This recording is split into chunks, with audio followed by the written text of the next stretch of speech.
میں اپنی تمام طالبات سے یہ گزارش کروں گا کہ حضرت والا کی کتب سے استفادہ کرتے رہیں، کیونکہ یہ آپ کے علمی سفر میں بہترین رہنما اور مشعل راہ ثابت ہوگی۔ حضرت والا ہم دل کی گہرائیوں سے آپ کے شکر گزار ہیں کہ آپ نے اپنی بے شمار مصروفیات کے باوجود ہمارے اس چھوٹے سے ادارے کی دعوت کو قبول فرمایا اور یہاں تشریف لا کر ہماری اس محفل کو رونق بخشی۔ ہم اسے اپنی زندگی کی ایک عظیم کامیابی اور ناقابل فراموش سعادت سمجھتے ہیں۔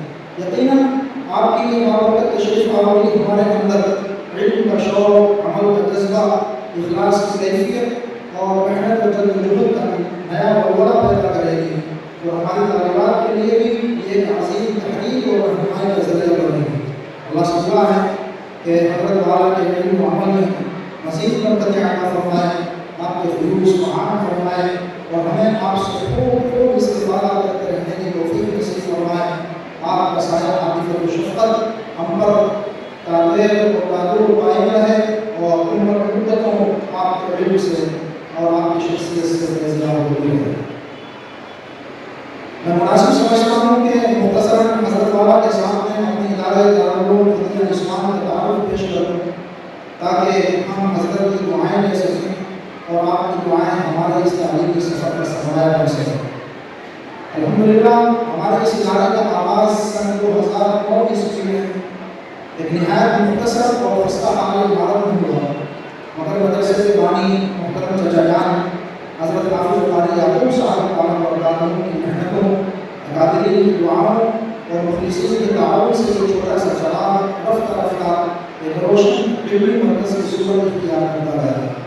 شروع ہی سے ادارے میں شعبہ عالمیت قائم کیا گیا، باوجود اس کے اس وقت وسائل نہایت محدود تھے، لیکن طالبات کے اخلاص اور اساتذہ کی محنت کی بدولت الحمدللہ تعلیمی معیار مسلسل ترقی کرتا رہا۔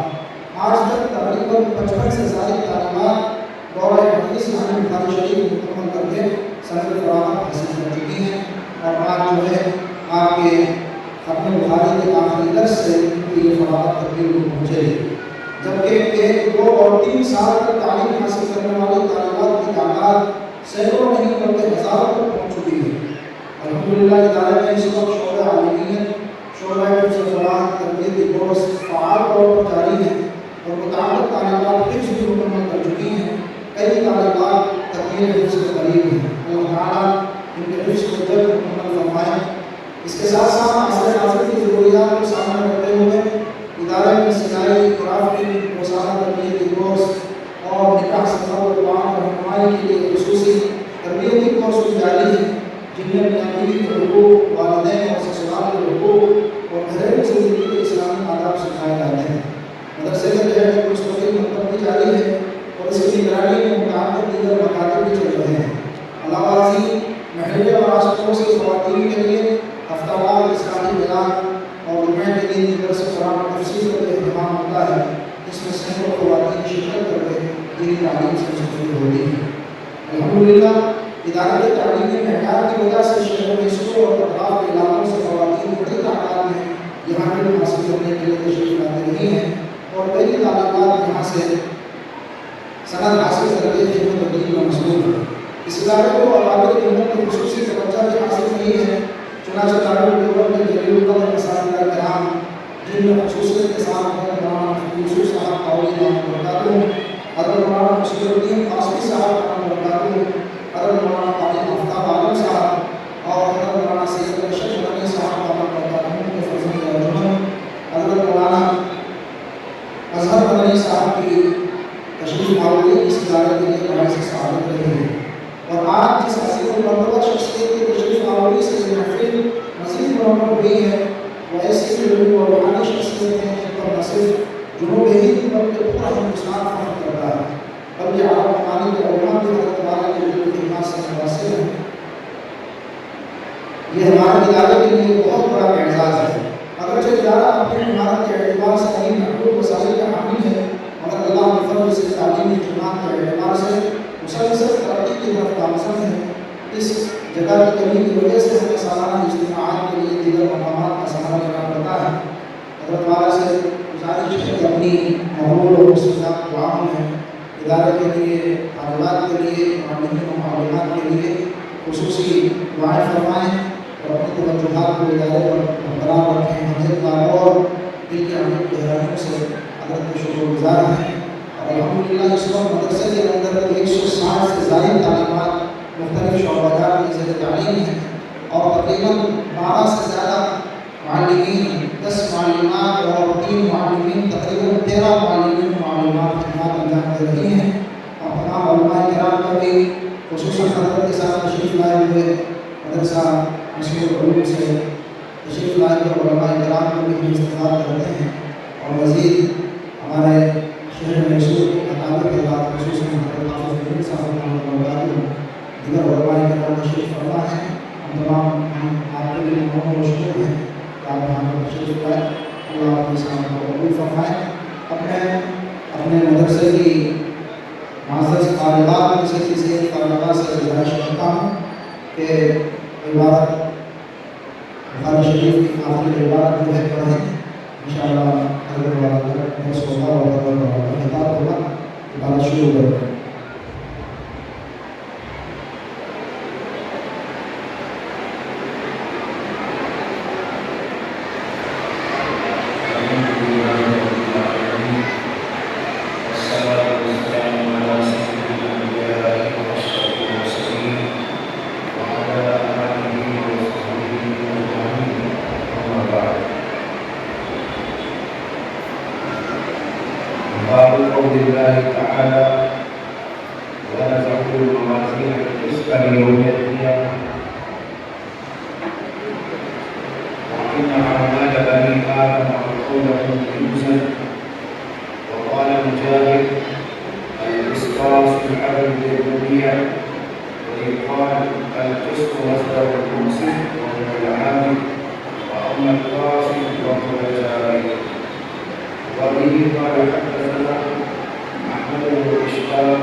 میری ماں اور بہنوں اور فارغ ہونے والی طالبات اور دیگر حاضرین کرام، آج کا یہ اجلاس اس مدرسے کے اندر پڑھ کر فارغ ہونے والی تعلیمات کو آخری سبق بخاری شریف کا پڑھانے اور اس کے ساتھ ساتھ ان کو ان کی اسناد تقسیم کرنے کے لیے منعقد کیا گیا. اس وقت میں بخاری شریف ہمارے سامنے ہے اور اس کی آخری حدیث کا درس اس وقت میں ہوگا. یہاں پر بہت ساری عورتیں جمع ہیں. ان کو بھی سامنے رکھتے ہوئے میں بنا جنا ایسا درس دینا چاہتا ہوں. ایک طرف طالبات کو بھی فائدہ ہو جائے اور دوسری طرف عوام الناس کو بھی اس سلسلے میں فائدہ اٹھانے کا موقع مل جائے. اس حدیث پاک کا جو درس ہوتا ہے یعنی صرف علماء کے درمیان اور صرف طالبین کے درمیان وہ بہت لمبا چوڑا ہوتا ہے. میں نے جب بخاری شریف کا آخری سبق پڑھا تھا میرے استاد محترم حضرت مسیح الامت مولانا وسیع اللہ خان صاحب نور اللہ مرکزہ سے، تو حضرت نے 5.5 گھنٹے اس حدیث پر بیان کیا۔ بڑا عجیب اور غریب اور حیرت انگیز درس تھا۔ متعدد مدارس میں اور خود ہمارے مدرسے میں مجھے بھی اللہ نے یہ شرف ادا کیا کہ حضرت ہی کی نسبت پر اس حدیث کو بیان کروں، اس حدیث کا درس دوں، تو عام طور پر 2 گھنٹے اس کے لیے خرچ ہوں۔ لیکن میں بہت اختصار کو پیش نظر رکھتے ہوئے اور پھر اس بات کو بھی پیش نظر رکھتے ہوئے کہ یہاں صرف تعلیمات نہیں ہے بلکہ عام خواتین کا بھی ایک بہت بڑا مجمع موجود ہے، اس کے کچھ ملے جلے انداز کا درس دینے کی کوشش کروں۔ سب سے پہلے تو یہ بات سمجھ لیں کہ یہ کتاب ہے بخاری، لیکن اس کا اصل نام الجامع الصحیح، یہ اس کا اصل نام ہے،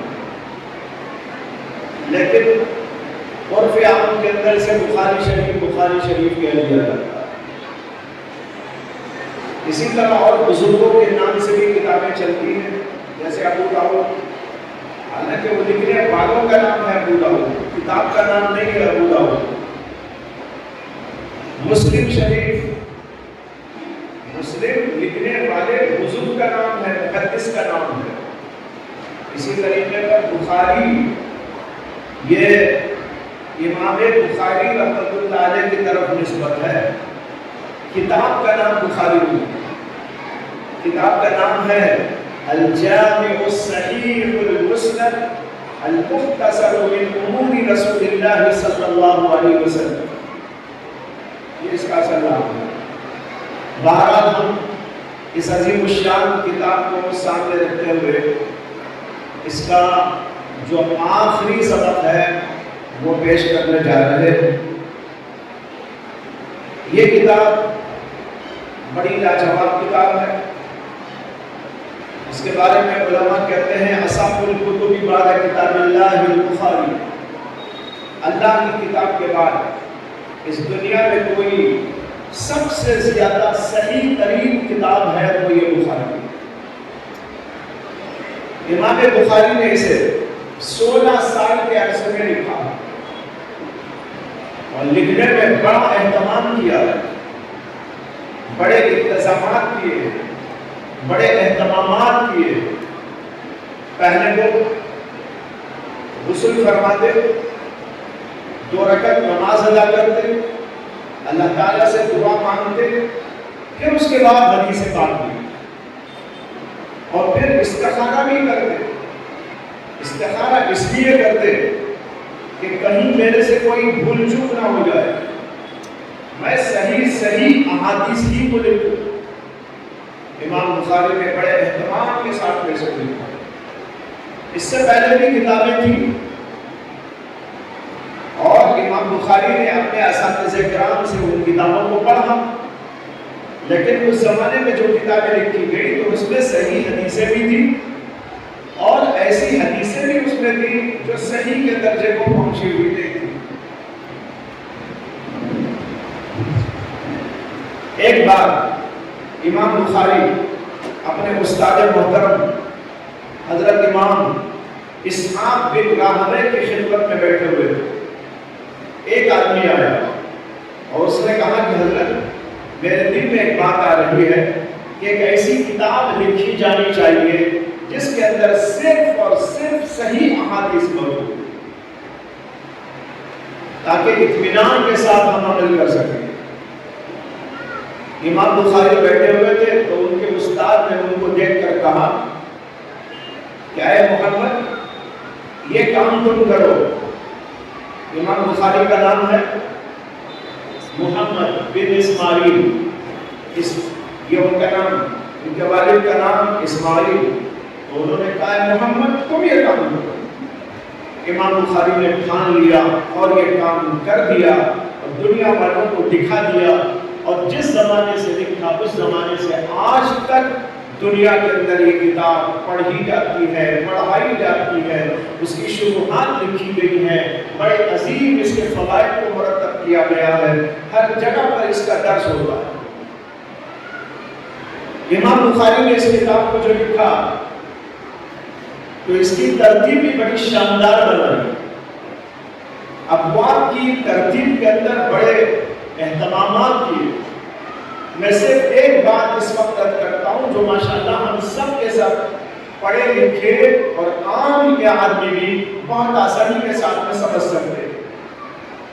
امام بخاری نے اپنی کتاب کا جو آغاز کیا وہ کیا کتاب الوحی سے،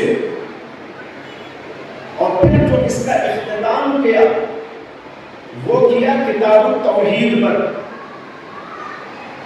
تو اس میں سب سے پہلے امام بخاری رحمۃ اللہ علیہ نے کتاب الوحی سے آغاز کیا۔ کیوں؟ امام بخاری یہ بتانا چاہتے ہیں ساری دنیا والوں کو کہ ہماری شریعت کا دار و مدار اللہ کی وحی پر ہے، کسی کی عقل پر نہیں ہے، رواجات پر نہیں ہے، رسومات پر نہیں ہے، بڑے چھوٹے کی بتائی ہوئی باتوں پر نہیں ہے، بلکہ ہماری پوری شریعت کا دار و مدار اللہ تعالیٰ کی وحی کے اوپر ہے کہ جو اللہ نے وحی میں نازل کر دیا، اللہ کے نبی محمد رسول اللہ صلی اللہ علیہ وسلم نے ہم کو اور آپ کو بتایا، اسی پر ہماری زندگی کا مدار۔ اس میں امام بخاری رحمۃ اللہ علیہ نے عقل پرستوں کو لاجواب کر دیا۔ انہوں نے کہا تم کہتے ہو کہ عقل پر ہم چلیں گے، عقل تمہاری ٹھوکر کھاتی ہے، جگہ جگہ ٹھوکریں کھاتی ہے، عقل کے ذریعے کسی بات کو طے کر لینا یہ بات صحیح نہیں ہے، اس لیے کہ جب عقل ٹھوکر کھاتی ہے، غلطیاں کرتی ہے، تو ہم اپنی زندگی کے لیے ہدایت کا مدار اس کے اوپر نہیں رکھ سکتے، بلکہ اس کے لیے مدار اللہ کی وحی۔ یہاں سے کتاب کا آغاز کیا، وحی کی تفصیلات بیان کی، پھر اس کے بعد کتاب الایمان قائم کیا، اس لیے کہ سب سے پہلے ایمان چاہیے، ایمان کے بغیر کوئی عمل مقبول نہیں ہوتا۔ پھر اس کے بعد کتاب العلم قائم کیا، یہ بتانے کے لیے کہ ایمان لانے کے بعد سب سے پہلا کام تمہارا یہ ہے علم حاصل کرو۔ اگر تمہارے پاس علم نہیں ہے تو تم نماز کیسے پڑھو گے، روزہ کیسے رکھو گے، طہارت کیسے حاصل کرو گے، اور اپنی زندگی کے اندر کون سی اچھی بات تمہارے پاس آ سکتی ہے جب تمہارے پاس علم نہیں ہے۔ لہذا علم حاصل یہاں تک آنے کے بعد پھر اس کے بعد کتاب الطہارت، کتاب الصلاۃ، کتاب الصوم اور مختلف ابواب، معاشرت کی ابواب، عبادات کے ابواب بیان کرتے کرتے کرتے کرتے آخری حصے میں آئے تو وہاں پر کتاب التوحید قائم کر کے ان لوگوں کے بارے میں بتایا جو غلطیاں کرتے ہیں اللہ کے بارے میں عقیدوں میں۔ بہت سے فرقے غلط ایسے گزرے جنہوں نے اللہ کے بارے میں غلط عقیدے تھے۔ کسی نے اللہ کو ایسا بنا دیا جیسے اللہ ہمارے جیسا ہو، ہاتھ بھی ہے، پیر بھی ہے، صورت بھی ہے، چہرہ بھی ہے، اٹھتا بھی ہے، بیٹھتا بھی ہے، جیسے ہم ویسے اللہ کو ثابت کرنے کی کوشش کی۔ اس فرقے کا نام ہے مجسمہ، اور ایک اسی طرح کا فرقہ اس کا نام ہے مشبہہ۔ اسی طرح تقدیر کے مسئلے میں غلطیاں کرنے والے غلطیاں کرتے رہے، اور قدریہ فرقہ وجود میں آیا، جبریہ فرقہ وجود میں آیا۔ امام بخاری نے اس آخری حصے کے اندر آ کر سب کا جواب قرآن اور حدیث کی روشنی میں دے کر بتایا صحیح عقیدہ مومن کے لیے کیا ہے، اللہ کے بارے میں ہو، رسولوں کے بارے میں ہو، تقدیر کے بارے میں ہو، آخرت کے بارے میں ہو۔ یہ بیان کرتے کرتے یہ آخری باب قائم کیا جو اب ہمارے سامنے ہے۔ یہ کیا ہے آخری باب؟ دیکھیے آخری باب امام بخاری قائم کر رہے ہیں، باب قول اللہ تعالی وَنَزَعُ الْمَوَازِينَ الْقِسْطَ۔ یہ بتانا چاہتے ہیں کہ قیامت کے دن ترازو رکھی جائے گی، تمہارے اعمال کو تولا جائے گا، اس کے مطابق جزا اور سزا کے فیصلے قائم کیے جائیں گے۔ معلوم ہوا کہ امام بخاری پوری کتاب کے اخیر میں آ کر ہمیں اور آپ کو یہ سبق پڑھا رہے ہیں کہ دیکھو تم نے پوری زندگی گزاری، اب زندگی گزار کر جب آخرت میں جاؤ گے تو تمہارا حساب و کتاب ہوگا، کتاب ختم کرتے کرتے آخرت کا تصور لے کر جاؤ دنیا سے۔ یہ تمہارا احساس ہر جگہ ہونا چاہیے، میرے عمل کو تولا جائے گا، میرے بول کو تولا جائے گا، میری ہر حرکت و سکون کو تولا جائے گا، میرے عقائد کو بھی تولا جائے گا، میری نماز کو بھی تولا جائے گا، تول کر اللہ اس کے بارے میں جزا و سزا کے فیصلے سنائے۔ تو تمہیں پوری کتاب پڑھ کر، یہ تمام ابواب پڑھ کر، زندگی میں عمل کر کے آخرت کا تصور لے کر چلنا چاہیے۔ یہ ہے آخری بات، کتاب کا آخری بات آخرت سے متعلق لیا ہے، اس لیے کہ آخرت بھی آخری ہے، یہ کتاب کا بھی آخری حصہ ہے۔ کتاب کے آخری حصے میں وہ آخری بات لے آئے کہ آخرت کا تصور کرو، اعمال کے تولے جانے کا ذہن کے اندر تصور جما لو۔ یہ ان کی ترتیب کے بارے میں بتایا، دیکھیے کتنی بہترین ترتیب ہے، کیسا بہترین انداز ہے کہ اس طریقے پر یہ پوری کتاب قائم کی ہے، اور یہاں پر لا کر ہم کو آخری سبق آیا۔ اب اس سبق کے بارے میں غور کیجیے کہ قرآن پاک کی ایک آیت کو لے آئے، وَنَزَعُ الْمَوَازِينَ الْقِسْطَ لِيَوْمِ الْقِيَامَةِ، یہ آیت ہے قرآن کریم۔ باب کے معنی ہے عنوان، کسی چیز کا جو عنوان قائم کیا جاتا ہے اسی کو محدثین کہتے ہیں باب۔ امام بخاری نے عنوان قائم کیا، اس عنوان کے اندر یہ ہے کہ اللہ نے قرآن میں فرمایا ہے کہ ہم قیامت کے دن ترازو رکھیں گے، جو ترازو عدل والی، انصاف والی ترازو۔ یہاں پر ایک مسئلہ امام بخاری حل کرنا چاہتے ہیں، اور وہ یہ ہے کہ اللہ تبارک و تعالی دنیا میں بھی اور آخرت میں بھی عدل قائم کریں گے، انصاف کا معاملہ کریں گے۔ یہ تو طے شدہ ہے، اللہ ظالم نہیں ہے، اللہ تبارک و تعالی جو بھی فیصلے کرتے ہیں وہ عدل و انصاف کے مطابق ہوتا ہے۔ کسی کو اگر اللہ جنت میں بھیج رہے ہیں وہ بھی اس کا انصاف ہے، اور اگر اللہ کسی کو جہنم میں بھیج رہے ہیں وہ بھی اللہ کا انصاف ہے۔ اگر دنیا کے اندر کسی آدمی پر کچھ مصیبت آ رہی ہے تو وہ بھی اللہ کا ظلم نہیں ہے، بلکہ اس کے اندر بھی حکمتیں پوشیدہ ہوتی ہیں۔ اللہ جو کچھ کرتے ہیں وہ عدل و انصاف اور حکمت کے مطابق ہوتا ہے، یہ تو طے شدہ ہے۔ لیکن عدل و انصاف کو قائم کرنے کے لیے کیا اللہ ترازو بھی رکھیں گے؟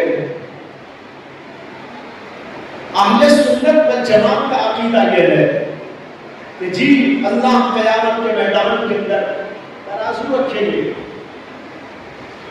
اللہ تعالیٰ ترازو رکھ کر اعمال کو تولیں گے اور اس کے مطابق جزا و سزا کے فیصلے سنائیں گے۔ یہ اہل سنت کا مسئلہ ہے۔ لیکن ایک گمراہ فرقہ گزرا ہے جس کا نام ہے معتزلہ، یہ بڑا عقل پرست تھا، وہ کہتا تھا ہر بات کو عقل کی ترازو میں تولو، عقل میں آ جائے تو قبول کر لو، عقل میں نہ آئے تو رد کر لو، اور اگر قرآن کی کوئی آیت ہو تو اس میں تعویل کر لو، یعنی اس کا ظاہری مطلب مراد نہ لینا بلکہ اس میں کوئی تعویل کر لے۔ یہ بڑا عقل پرست قسم کا طبقہ گزرا ہے، فرقہ گزرا ہے، گمراہ فرقہ ہے۔ یہ ہمارے علم میں ہے کہ نبی اکرم صلی اللہ علیہ وسلم نے فرمایا تھا کہ میری امت 73 فرقوں میں بٹ جائے گی۔ بنی اسرائیل کے اندر 72 فرقے ہوئے اور میری امت کے اندر 73 فرقے ہو جائیں گے، اور ایک وہ ہوگا جو جنت میں جائے گا، باقی سب وہ ہوں گے جو جہنم میں چلے جائیں گے۔ ایسے ہی فرقوں میں سے ایک فرقہ یہ بھی ہے جو بخاری نے سب سے پہلے کتاب وحی قائم کر کے وہی بتا دیا تھا کہ ہماری شریعت کا مدار محض عقل پر نہیں ہے بلکہ اس کا مدار اللہ کی وحی پر۔ یہ فرقہ کہتا ہے کہ نہیں، عقل پر ہونا چاہیے مدار، عقل میں آئے تو قبول کر لو، عقل میں نہ آئے تو رد کر دو، یا عقل میں نہ آئے تو کوئی تعبیر کر لو۔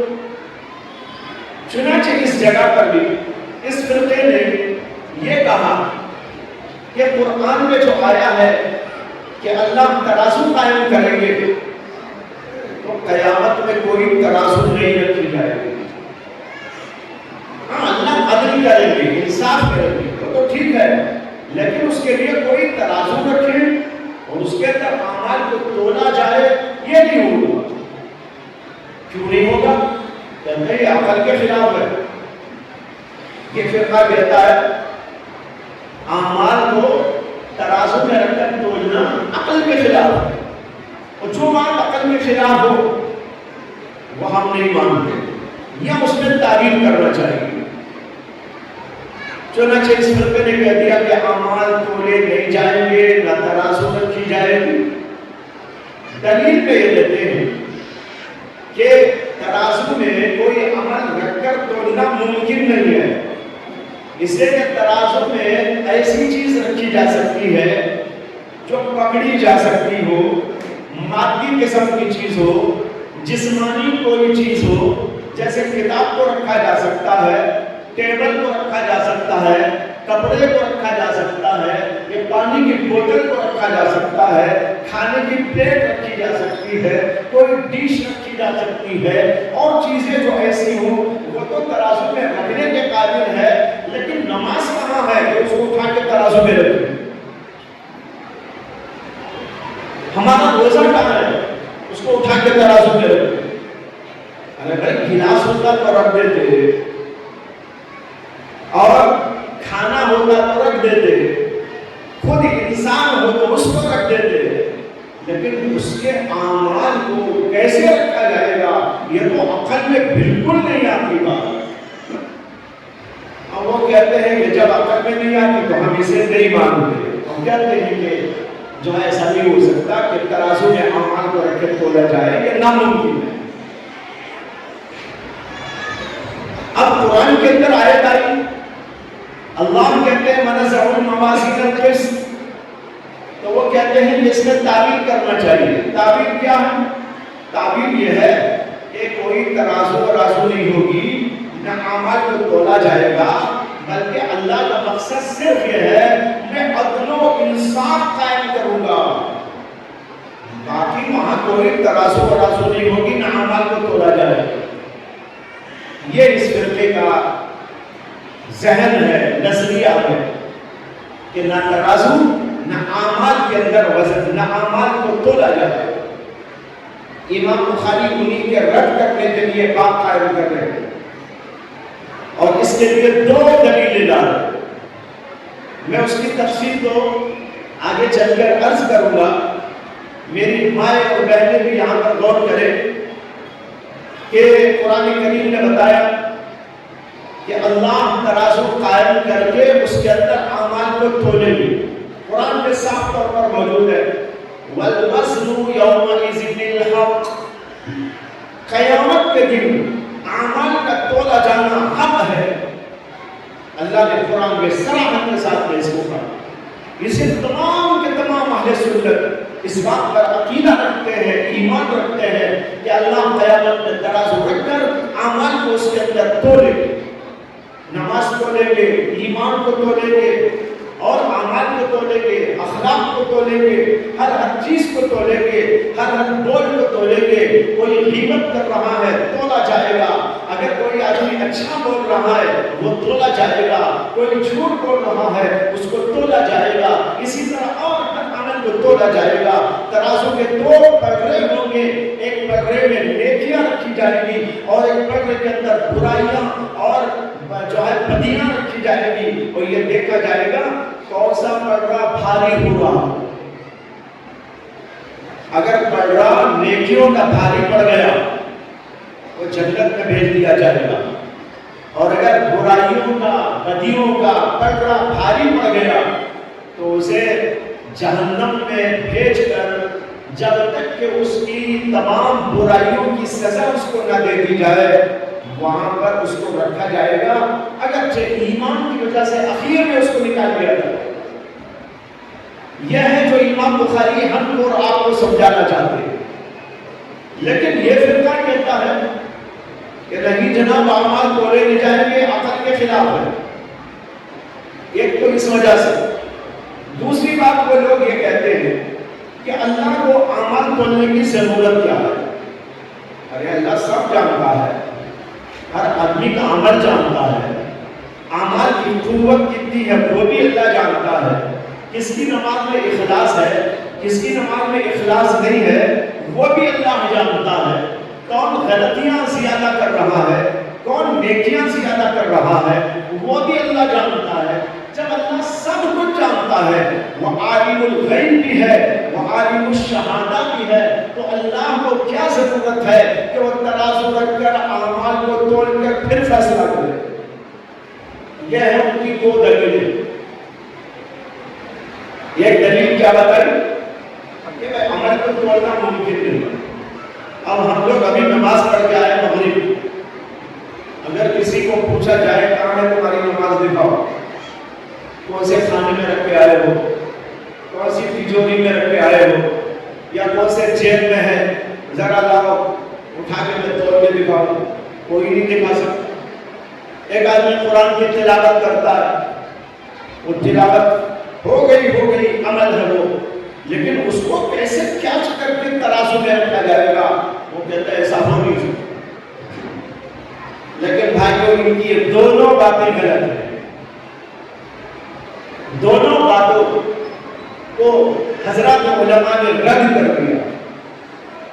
جہاں تک پہلی بات ہے ان کی کہ اعمال کو تولنا ممکن نہیں، اس کا جواب یہ ہے جو چیز دنیا میں ناممکن ہو کیا ضروری ہے کہ وہ آخرت میں بھی ناممکن ہو؟ بہت سی چیزیں دنیا میں نہیں ہو سکتی لیکن اللہ اس کو کر دیں گے قیامت کے دن۔ لہذا یہ کہنا کہ یہ نہیں ہو سکتا یہ دنیا کے لحاظ سے تم کہہ سکتے ہو لیکن آخرت کے لحاظ سے نہیں کہہ سکتے۔ اللہ کوئی ایسی ترازو بنا کے رکھے گا جس میں کہ اعمال تولے جا سکیں گے۔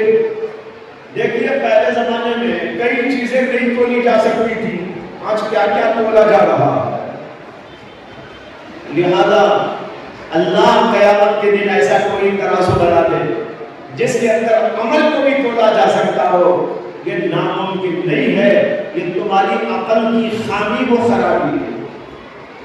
دوسری بات یہ ہے کہ یہ کہنا کہ اعمال کو تولا نہیں جا سکتا اس لیے کہ وہ آراز ہیں، اس کا کوئی جسم نہیں ہوتا، اس کو پکڑا نہیں جا سکتا، اس کو دیکھا نہیں جا سکتا، وہ کوئی مادی قسم کی چیز اور جسم کی قسم کی چیز نہیں ہے، ایسی چیز کو تولا نہیں جا سکتا، یہ خود بھی غلط ہے، دنیا میں بھی ایسا ہوتا ہے۔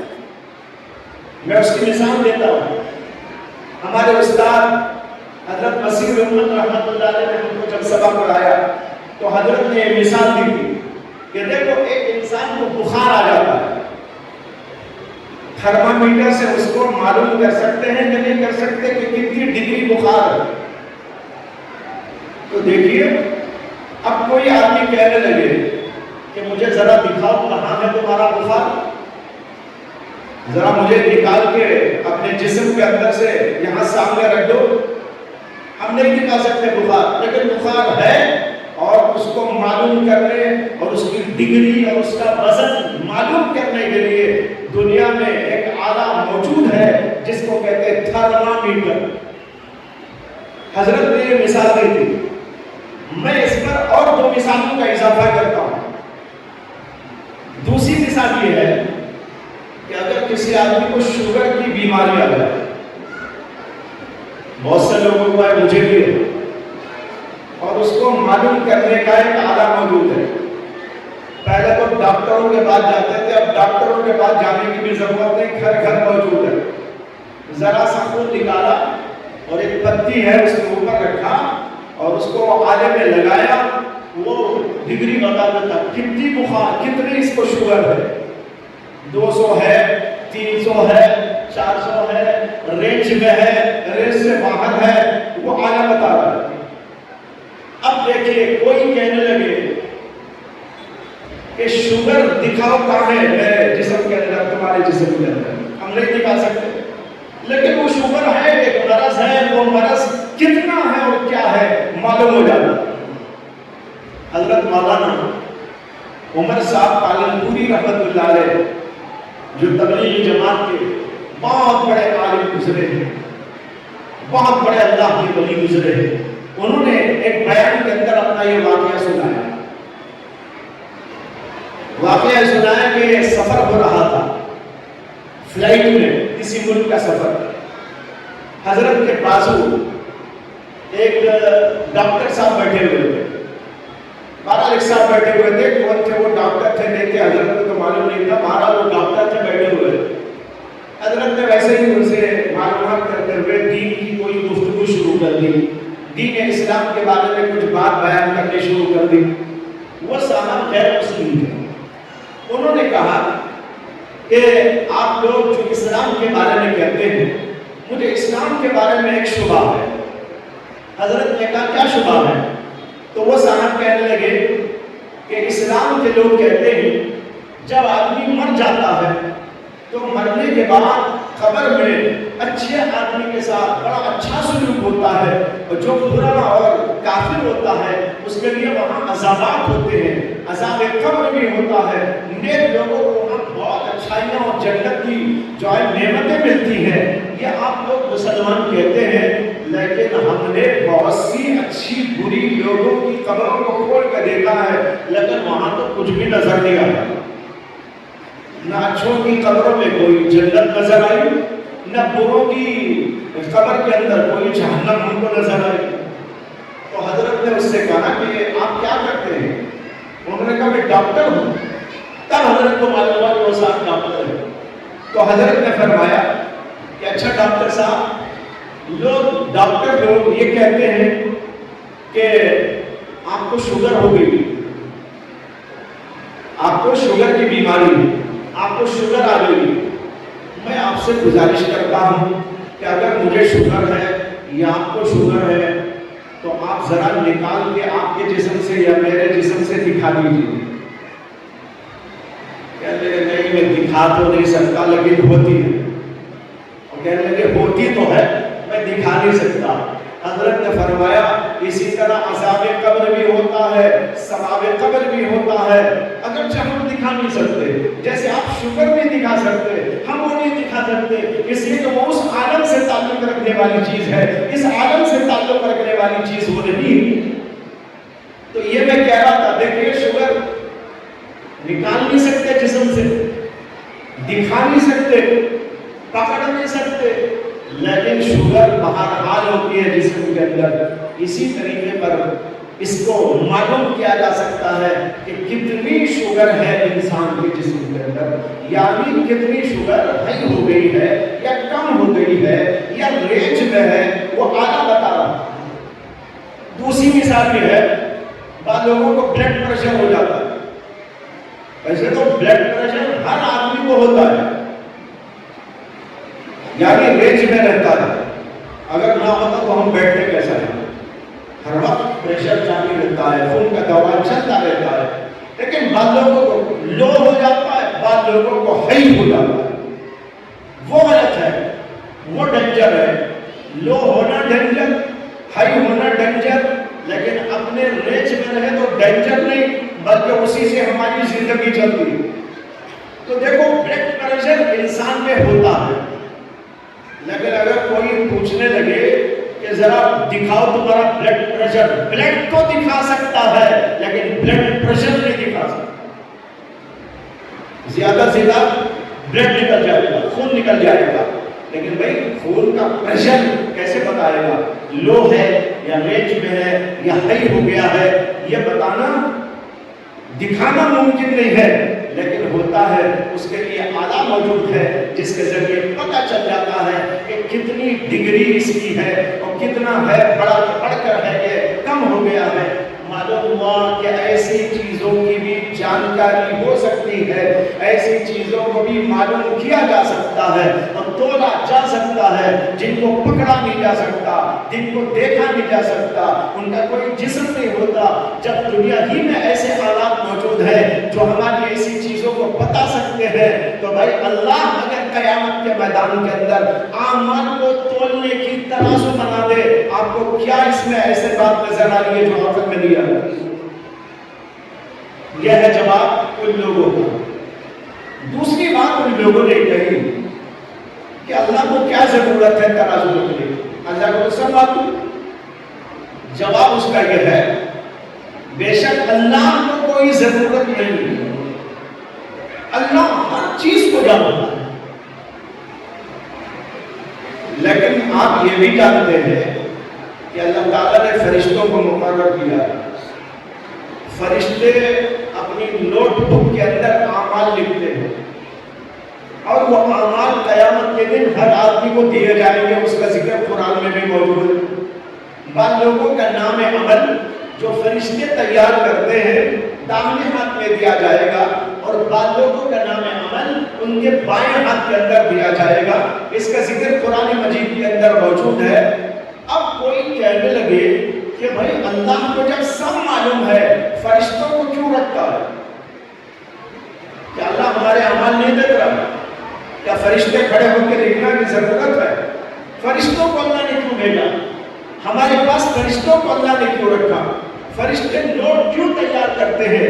ہمارے اعمال کو کیوں لکھتے ہیں اور قیامت میں کیوں پیش کرتے ہیں؟ بھائی اللہ کو سب معلوم ہے، یہ اللہ کی جانکاری کے لیے نہیں ہے، یہ ہماری جانکاری کے لیے۔ اللہ ہمارا نام عمل اور ہمارے اعمال کی قوت و طاقت، ہمارے اعمال کی بڑھوتری گھٹوتی ہمیں دکھانا چاہتے ہیں، اس لیے ترازو رکھی ہے، اسی لیے فرشتے اعمال کو لکھتے ہیں۔ اللہ کو کوئی ضرورت نام اعمال کی نہیں ہے، اللہ کو کوئی ضرورت فرشتوں کے بھیجنے کی نہیں ہے، فرشتوں کے لکھوانے کی کوئی ضرورت نہیں ہے۔ اللہ ہر آدمی کے بارے میں جانتا ہے، سب کچھ جانتا ہے، لیکن یہ سب کچھ کیوں ہوتا ہے؟ تاکہ بندوں کے سامنے ان کے اعمال پیش کر دیے جائیں۔ اسی طرح قیامت کے میدان میں ترازو رکھ کر اللہ جاننے کی کوشش نہیں کرتے ہیں، بلکہ ہمیں بتانے کی کوشش کرتے ہیں، تمہارا عمل تم دیکھ لو، اے زید تو تیرا عمل دیکھ لے، اے عائشہ تو اپنا عمل دیکھ لے، اے فلانی تو اپنا عمل دیکھ لے، تو نے کیا کیا تھا، اچھا برا جو کچھ کیا، یہاں تیرا سب ریکارڈ موجود ہے۔ یہ بندوں کو دکھانے کے لیے اللہ تبارک و تعالیٰ کرتے ہیں، اپنی جانکاری کے لیے نہیں کرتے۔ اللہ تو سب کو جانتا ہے۔ یہ دو اعتراضات تھے ان کے، اس کا جواب آپ کے سامنے نقل کیا گیا۔ بہرحال اہل سنت والجماعت کہتے ہیں اعمال کو رکھا جائے گا، اعمال کو تولا جائے گا، ترازو رکھی جائے گی۔ اب وہ ترازو کی کیفیت کیا ہوگی وہ تو قیامت میں جانے کے بعد ہی انسان کو معلوم ہوگی۔ بعض علماء کہتے ہیں ایک ترازو ہوگی، اور بعض علماء کہتے ہیں بہت سے ترازوؤں کو رکھا جائے گا۔ قرآن کی آیت ہمارے سامنے ہے وَنَزَعُ الْمَوَازِينَ الْقِسْطَ۔ موازین میزان کی جمع، میزان کے معنی ترازو، موازین کے معنی ترازوئے، یعنی جمع بہت ساری، پلورل، یہ استعمال کیا جاتا ہے۔ علماء کے دو طبقے ہیں، بعض علماء کہتے ہیں ترازو ایک ہوگی، لیکن وہ ترازو ایسی زبردست، حیرت انگیز، تعجب خیز ہوگی کہ وہ لاکھوں کروڑوں بلکہ اربوں کھربوں انسانوں کے اعمال کو جلدی جلدی جلدی توڑ کے بتا دے گی۔ اس لیے جمع کا صیغہ استعمال کیا گیا۔ ترازو ایک لیکن کام کر رہی ہے کروڑوں ترازوؤں کا، اربوں کھربوں ترازوؤں کا۔ ایک ترازو ایسی ہے حیرت انگیز، اللہ نے اس کے لیے جمع کا لفظ استعمال کیا، اس کو کہتے ہیں جمع تعظیم، یعنی عظمت اور اس کی بڑائی بتانے کے لیے جمع کا صیغہ استعمال کیا ہے، ورنہ ترازو کو ایک ہو۔ بعض علماء کا خیال یہ ہے کہ نہیں، بہت سی ترازویں ہوں، ہر آدمی کی الگ ترازو. ایک قول یہ ہے. دوسرا قول یہ ہے مختلف اعمال کی الگ الگ ترازو، عقائد کو تولنے کی الگ ترازو ہوگی، نمازوں کو تولنے کی الگ ترازو ہوگی، زکات کو تولنے کی الگ ترازو ہوگی، اخلاق کو تولنے کی الگ ترازو ہوگی. اس طرح الگ الگ اعمال کی الگ الگ ترازو ہوگی.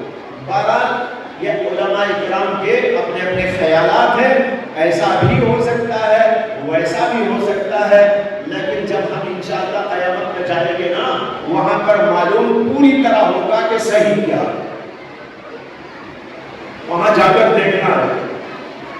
اس لیے ابھی سے انتظار شروع کر دیجیے، اس سے کہ کبھی نہ کبھی تو جانا ہے. مرنا بھی ہے، وہاں جانا بھی ہے، اعمال کو رکھا جانا بھی ہے، ترازو کے پلڑوں میں تولا جانا بھی ہے. یہ سب کچھ وہ حقائق ہیں جو ضرور ہو کر رہنے والے، اس لیے ہمارے دل کے اندر یہ رہنا چاہیے. تو یہ بات بیان کی یہاں پر قرآن مجید کی آیت میں، وَنَزَعُ الْمَوَازِينَ الْقِسْطَ لِيَوْمِ الْقِيَامَةِ. اس کے بعد امام بخاری کہتے ہیں وَأَنَّ أَعْمَالَ بَنِي آدَمَ وَقَوْلَهُمْ يُوزَنُ. بنی آدم یعنی انسانوں کے اعمال کو اور ان کے اقوال کو تولا جائے گا. قرآن کی اس آیت سے مفہوم نکل رہا ہے. جو بچیاں پڑھ رہی ہیں بخاری شریف، وہ یہاں پر غور کریں کہ امام بخاری نے پہلے تو آیت درج کی وَنَزَعُ الْمَوَازِينَ الْقِسْطَ، اس کے فوری بعد یہ کہا وَأَنَّ أَعْمَالَ بَنِي آدَمَ وَقَوْلَهُمْ يُوزَنُ. یہ بتانے کے لیے آیت سے یہ بات نکل آ رہی ہے. جب اللہ نے کہا کہ ہم ترازو رکھیں گے، تو بھائی اللہ ترازو کیا شو کے لیے رکھیں گے؟ نہیں، اعمال کو تولنے کے لیے رکھیں گے. اس کے لیے بتایا امام بخاری نے کہ قرآن کی آیت سے ثابت ہو رہا ہے اللہ جب ترازو رکھیں گے تو تولنے کے لیے رکھیں گے. تو کوئی شو پیس نہیں ہوگی کہ وہاں پر رکھ دی جائے گی کہ بھائی دیکھتے جاؤ. نہیں، اعمال کو تولا جائے گا. یہ اس آیت کریمہ سے نکل رہا ہے. اسے کہا وَأَنَّ أَعْمَالَ بَنِي آدَمَ وَقَوْلَهُمْ يُوزَنُ.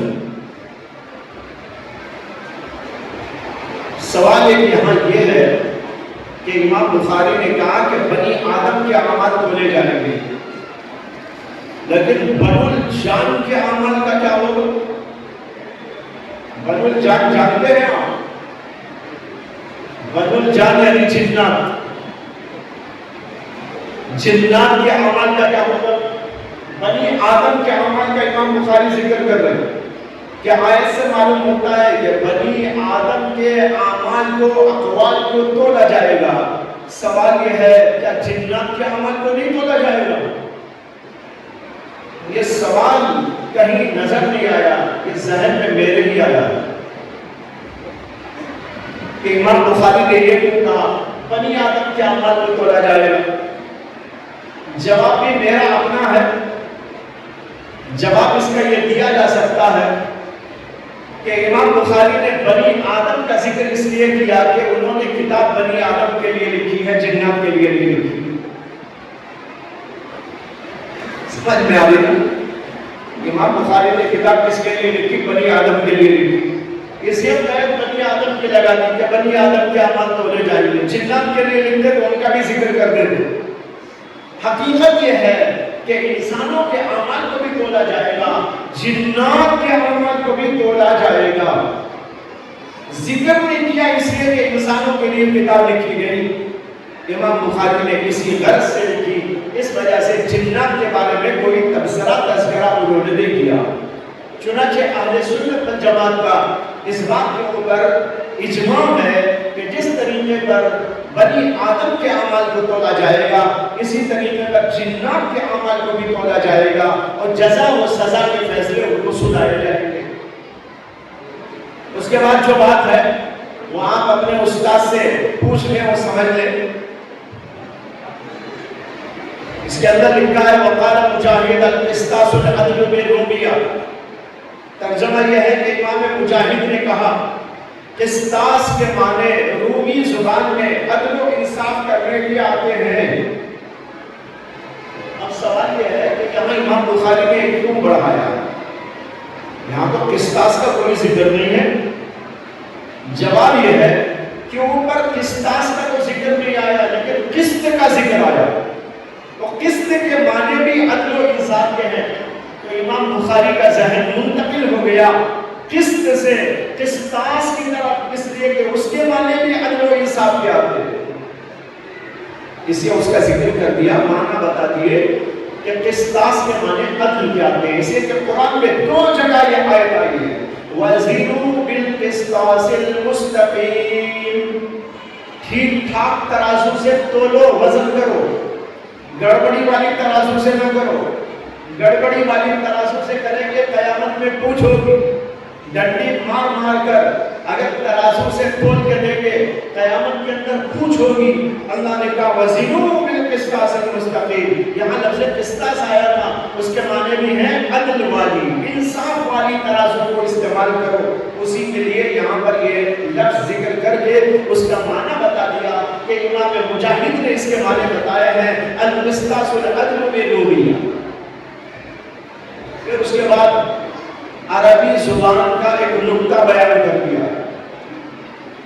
اب یہاں ظاہر بات ہے کہ جو حضرات بیٹھے ہوئے ہیں بہت سے وہ ہیں جو یہ بات نہیں سمجھ پائے، اس سے میں نے کہا کہ میں ایسی ملی جھوٹی گفتگو کروں گا جو سب کو سمجھ میں آئے۔ اب تک جو بھی میں نے بیان کیا ماشاءاللہ وہ تو ایسا ہی رہے گا کہ سب کو سمجھ میں آ گیا۔ صرف وہ پڑھ دیتا ہوں کہ امام بخاری کہتے ہیں القسط مصدر المقسط، قسط کا لفظ جو اوپر آیا ہے آیت میں وَنَزَعُ الْمَوَازِينَ الْقِسْطَ، یہ مقسط کا مصدر ہے، قسط سے مقسط بنایا گیا ہے۔ آگے کہتے ہیں وَهُوَ الْعَادِلُ، مقسط کے معنی عادل کے آتے ہیں، عدل کرنے والا، انصاف کرنے والا، اور اسی سے ایک اور لفظ بھی بنتا ہے قاسط، یہ مجرد سے ہے، وہ مزید بھی سے ہے۔ اگر بچیاں پڑھی ہوئی ہوں اور ان کو یاد ہو تو بڑی آسانی سے وہ اشارہ سمجھ سکتی ہیں کہ جب لفظ قسط کو مجرد سے استعمال کیا جائے گا اور لفظ قاسط اس سے بنایا جائے گا تو اس کے معنی آتے ہیں جابر یعنی ظالم، اور وہی لفظ باب افعال میں لے جاؤ، مزید فی کے اندر لے جا کر اس کو استعمال کرو، اقسط یقسط اقساطا فهو مقسط، تو اب اس کے معنی بالکل الٹے ہو جاتے ہیں، یعنی انصاف کرنے والا۔ قاسط کے معنی ہے ظلم کرنے والا، مقسط کے معنی ہوتے ہیں انصاف کرنے والا۔ ایک ہی لفظ ہے قسط، لیکن ادھر استعمال ہوگا تو اس کے معنی ظالم کے، اور جب اس باب سے استعمال ہوگا تو اس کے معنی ہو جاتے ہیں عدل و انصاف کرنے والے۔ یہ نکتہ عربی زبان کا آپ کو سمجھا دیا لفظ قسط کی مناسبت سے، یہاں تک بات ختم ہو گیا۔ یعنی عنوان میں یہ باتیں آئی ہیں کہ اللہ ترازو رکھیں گے، اعمال کو تولیں گے، بنی آدم کے اعمال کو تولا جائے گا، پھر اس کے بعد لفظ قسطاس کے معنی بتا دیے، پھر قسط کے معنی بتا دیے۔ اب اس کے بعد حدیث پاک لا رہے ہیں۔ میں نے شروع میں عرض کیا تھا کہ ہماری پوری شریعت کا دار و مدار اللہ کی وحی پر ہے، محض عقل پر نہیں، کسی کے رسم و رواج پر نہیں، اور اللہ کی طرف سے جو وحی آئی وہ 2 طرح کی وحی ہے۔ ایک وحی مطلوع جو قرآن کی شکل میں ہے، دوسری وحی غیر مطلوع جو اللہ کے رسول کی احادیث کی شکل میں۔ دونوں اللہ کی طرف سے، قرآن بھی اللہ کی طرف سے، احادیث بھی اللہ کی طرف سے۔ اس لیے جب بھی کوئی مسئلہ ہوگا تو ہمیں قرآن پہ غور کرنا اور حدیث پہ غور کرنا ہوگا کہ قرآن و حدیث میں اس کی کیا دلیل ہے۔ امام بخاری نے پہلے تو قرآن کی دلیل بیان کر دی، ترازو رکھی جائے گی، اللہ نے قرآن میں کہا وَنَزَعُ الْمَوَازِينَ الْقِسْطَ لِيَوْمِ الْقِيَامَةِ، جب اللہ نے کہہ دیا اور ثابت ہو گیا کہ ترازو رکھی جائے گی، ترازو کے اندر اعمال کو تولا جائے گا۔ اس کے بعد دوسری دلیل لانا چاہتے ہیں اور وہ ہے اللہ کے نبی علیہ السلام کی حدیث۔ اب حدیث لا رہے ہیں، کہتے ہیں حدثنا احمد بن اشقاق. یہاں پر جو حضرات بیٹھے ہیں وہ توجہ دیں کہ امام بخاری حدیث لانا چاہتے ہیں تو حدیث سے پہلے سند لا رہے ہیں. یاد رکھنا چاہیے کہ دنیا میں کبھی بھی کوئی حدیث بیان کرے تو سند ضروری ہے. بغیر سند کے حدیث کا کوئی اعتبار نہیں. اس لیے تمام محدثین نے کتابیں لکھی، بڑی بڑی ایسی الشان کتابیں، ان کی سندوں کو اس کے اندر ذکر کیا گیا کہ میں نے سنا کس سے، میرے استاد نے سنا کس سے، اور میرے استاد کے استاد نے وہ حدیث کس سے سنی، اور پھر انہوں نے کس سے سنی، یہاں تک کہ چلتے چلتے چلتے وہ سلسلہ صحابی تک پہنچے گا، اور صحابی اس کو بیان کریں گے رسول اللہ صلی اللہ علیہ وسلم. جب تک یہ سلسلے سند نہ ہو حدیث کا کوئی اعتبار نہیں. پھر حدیث کی سند کے تمام راویوں کا بہترین قسم کے ہونا ضروری ہے. سچے ہونا، عادل ہونا، دیانتدار ہونا، امانتدار ہونا، حافظہ بھی بڑا قوی ہونا. جی حافظے کو بھی دیکھا جاتا ہے، سچا ہونا بھی دیکھا جائے گا. متقی ہو، پرہیزگار ہو، سچائی والا ہو، امانت والا ہو، دیانت والا ہو، اس کے ساتھ اس کا حافظہ بھی بڑا قوی ہو. جو سنتا ہے، یاد کرتا ہے، اسے اچھی طرح یاد رہتا. اگر یاد رکھنے میں گڑبڑ ہو جائے اس کی حدیث بھی غیر معتبر ہے، ضعیف ہے وہ حدیث. اگرچہ وہ سچا کیوں نہ ہو، ایک آدمی سچا تو ہے لیکن حافظہ قوی نہیں ہے، اس آدمی کی حدیث کو نہیں لیا جاتا، اس آدمی کی حدیث کو بھی ضعیف کر دیا جاتا. امام مالک جو بہت عظیم الشان محدث گزرے ہیں، انہوں نے ایک بار یہ ارشاد فرمایا کہ میں مسجد نبوی میں، اسے کہ امام مالک مدینے کے اندر پیدا ہوئے، مدینے ہی میں رہے، مدینے ہی میں انتقال ہوا، مدینے ہی میں علم حاصل کیا، مدینے ہی میں پڑھاتے رہے، مسجد نبوی ہی ان کی درسگاہ تھی. تو ایک بار انہوں نے فرمایا میں جانتا ہوں کہ ہماری اس مسجد میں یعنی مسجد نبوی میں 70 سے 80 ایسے لوگ نماز پڑھنے آتے ہیں، نہایت متقی، بڑے عابد و زاہد، بہت علم والے، بڑے تقوی والے، حدیثوں کا بہت علم ان کے پاس موجود ہے، اور ایسے زبردست اللہ والے ہیں کہ اگر ان کا نام لے کر اللہ سے دعا کی جائے تو قحط کے اندر بھی اللہ بارش نازل کرتے ہیں. ایسے ایسے لوگ میں خود جانتا ہوں اسے یہاں موجود ہیں، 70 سے 80 افراد ایسے موجود ہیں. وَلَكِنْ مَعَ ذَلِكَ لَا أَرْوِي عَنْهُ، اس کے باوجود میں اسے حدیث روایت نہیں کرتا، حدیث ان سے نہیں لیتا.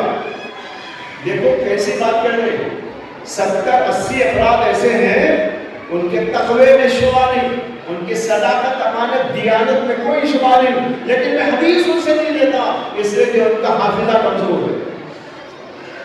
تو معلوم یہ ہوا سند ہونا ضروری ہے، بغیر سند کے کوئی حدیث معتبر نہیں. اور سند بھی کیسی کہ اس کے تمام راوی بڑے پکے، بڑے سچے، بڑے حافظ والے، بڑے ہی اطمینان بخش طور پر روایت کر کے ہم کو حدیث سنانے والے. اگر ایسا نہیں تو اس سے حدیث نہیں مل جائے. آج اس کے اندر بہت کمی ہو گئی ہے کہ لوگ حدیثوں کی جو ہے بھرمار کرتے ہیں اور انہیں یہ معلوم نہیں ہوتا یہ حدیث میں کہاں سے بیان کر رہا ہوں، کہ میں نے کہاں پر پڑھی ہے. یہ دیکھے بغیر، معتبر جگہ سے حاصل کیے بغیر یا معتبر لوگوں سے سنے بغیر حدیثوں کو روایت کرتے چلے جاتے ہیں. لیکن بھائی یاد رکھو، اگر آپ نے اللہ کے نبی کی طرف منسوخ کر کے کوئی ایسی حدیث بیان کر دی جو حقیقت میں اللہ کے نبی نے بیان نہ کی ہو تو قیامت میں اللہ کے نبی ہمارا دامن پکڑ لے. ایک حدیث میں آتا ہے کہ اللہ کے نبی علیہ السلام نے فرمایا من کذب علی متعمدا فَلْيَتَبَوَّأْ مَقْعَدَهُ مِنَ النَّارِ، جو آدمی میری طرف جھوٹ کو گھٹ کر بیان کرے، جھوٹی بات میری طرف منسوب کر ڈالے، اس کو چاہیے وہ جہنم میں اپنا ٹھکانہ بنائے۔ اس حدیث کو روایت کرنے میں، کسی کے سامنے ذکر کرنے میں بہت احتیاط کرنا چاہیے۔ تو کوئی بھی حدیث بغیر سند کے قابل اعتبار نہیں ہوتی۔ یہ پوری کی پوری کتاب جو ہمارے سامنے ہے، یہ ایک جلد ہے، ایک اور جلد بھی ہے اسی جو پڑھائی جاتی ہے، 2 جلدیں ایسی موٹی موٹی، اور اس کے اندر 8000 کے لگ بھگ حدیثیں ہیں۔ ان سب کو پڑھایا جاتا ہے، سمجھایا جاتا ہے، اور ہر ایک کی سند موجود ہے، بغیر سند کے ایک بھی نہیں۔ یہاں پر امام بخاری اپنی سند بیان کر رہے ہیں، کہتے ہیں حدثنا احمد بن اشتاق، ہم سے احمد بن اشتاق ہمارے استاد نے حدیث بیان کی، امام بخاری کے استاد ہیں۔ انہوں نے کہا حدثنا محمد بن فضیل، ہم سے حدیث بیان کی محمد بن فضیل نے، انہوں نے کہا ان عمارة بن القعقاع، مجھے حدیث عمارہ ابن القعقاع سے پہنچی ہے۔ انہوں نے کہا کہ ان ابی زرع، یہ حدیث مجھے ابو زرع سے پہنچی ہے، اور انہوں نے کہا کہ حضرت ابو ہریرہ سے مجھے پہنچی ہے۔ دیکھ رہے ہیں آپ سند آ کر کہاں رکی ہے؟ حضرت ابو ہریرہ جو صحابی رسول ہیں، 5000 سے زیادہ حدیثیں ان کو یاد، بڑا زبردست حافظہ اللہ نے ان کو عطا کیا۔ یہاں پر لا کر حدیث حضرت ابو ہریرہ کہتے ہیں قال النبی صلی اللہ علیہ وسلم، نبی اکرم صلی اللہ علیہ وسلم نے ارشاد فرمایا، اب آ رہی ہے حدیث، اب تک جو آئی وہ سند ہے، قال رسول اللہ سے جو آ رہا ہے وہ ہے حدیث پاک سند، ہر حدیث کے ساتھ اس کی سند ہوتی ہے، لہذا امام بخاری نے سند بیان کی۔ اب حدیث لا رہے ہیں، اللہ کے رسول علیہ السلام نے فرمایا کلمتان حبیبتان الی الرحمن خفیفتان علی اللسان ثقیلتان فی المیزان، یہ ارشاد فرمایا کہ 2 کلمے ایسے ہیں حبیبتان الی الرحمن، جو رحمان کو، اللہ کو بہت پیارے ہیں، اللہ کے نزدیک بڑے پسندیدہ، خفیفتان علی اللسان، پڑھنے میں زبان پر بہت ہلکے پھلکے ہیں، پڑھنے میں کوئی دقت نہیں ہوگی، ثقیلتان فی المیزان، قیامت میں ترازو میں جب رکھیں گے تو بڑے وزنی ہوں گے۔ یہ حدیث بات سبحان اللہ و بحمدہ سبحان اللہ العظیم، وہ 2 کلمات یہ ہیں، ایک کلمہ ہے سبحان اللہ و بحمدہ، اور دوسرا کلمہ ہے سبحان اللہ العظیم۔ یہ کلمے اللہ کو بہت پسند ہیں، لیکن پڑھنے میں بہت آسان ہے۔ معمولی سے معمولی آدمی، ان پڑھ آدمی بھی اگر چاہے بہت آسانی سے ان کو اپنی زبان پہ چڑھا سکتا ہے، پڑھ سکتا ہے، کوئی مشکل نہیں پیش آئے گی۔ بعض کلمات ذرے ثقیل ہوتے ہیں، پڑھنے میں دقت بھی ہوتی ہے، لیکن یہ کلمات ایسے ہیں بہت ہلکے پھلکے، سبحان اللہ، سبحان اللہ و بحمدہ، سبحان اللہ العظیم۔ بچے کو بولو وہ بھی پڑھ لے گا، عورتوں کو بولو وہ بھی پڑھ لے گی، بوڑھوں کو بولو وہ بھی پڑھ لیں گے، ہر آدمی پڑھ لے گا، اور جاہل سے جاہل آدمی کی زبان میں بھی چڑھ جاتی ہے۔